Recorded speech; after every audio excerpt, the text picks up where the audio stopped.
Ustaz, Waalaikumsalam warahmatullahi wabarakatuh. Ustaz ingin bertanya. Nah, 2 hari yang lalu kakak saya meninggal dunia. Allah yarhamu. Tapi yang saya tahu kakak saya tuh suka berbuat syirik dengan bertanya kepada orang pintar. Jadi saya sedih banget ketika kematiannya mendadak. Apa yang bisa saya lakukan untuk menolong kakak saya, Ustaz? Barakallahu fikum. Naam jamaah. Berkaitan dengan dosa syirik ya. Kita tahu Allah Azza wa Jalla mengampuni semua dosa kecuali dosa syirik. Innallaha yaghfiru dzunub, innallaha la yaghfiru an yushraka bihi wa yaghfiru ma duna dzalika liman yasha. Tinggal sekarang yang perlu diketahui, apakah kakak itu sudah sampai tingkat syirik? Karena kalau bicara tanya kepada dukun, nah ini termasuk dosa besar.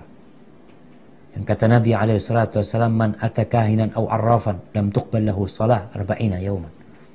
Orang yang datang ke orang pintar paranormal maka tidak diterima salatnya 40 hari.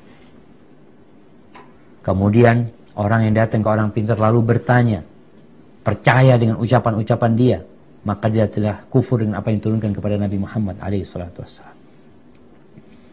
Maka kalau memang kakak tadi, ya kita doakan semoga ya tidak sampai syirik yang mengeluarkan dari agama. Tapi kalau sudah dia ke sana, dia menyembelih untuk selain Allah Subhanahu wa taala, na'udzubillah min dzalik. Maka seorang muslim tetap mendoakan saudaranya selama dia tidak yakin dia mati di atas kesyirikan. Sisanya serahkan sama Allah Subhanahu wa taala.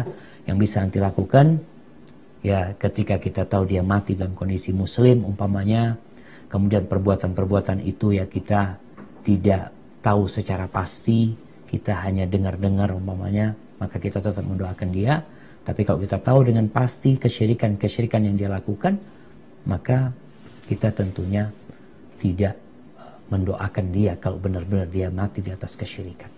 Tapi kalau dia mati di atas keislaman, kita hukumi zahirnya, disolatin, dimakamkan di memakan umat Islam, yang kita doakan. Zahirnya dia muslim. Adapun di balik itu ternyata dia sudah melakukan kesyirikan, ya nanti hisabnya sama Allah Subhanahu wa taala. Hada wallahu a'lam bissawab.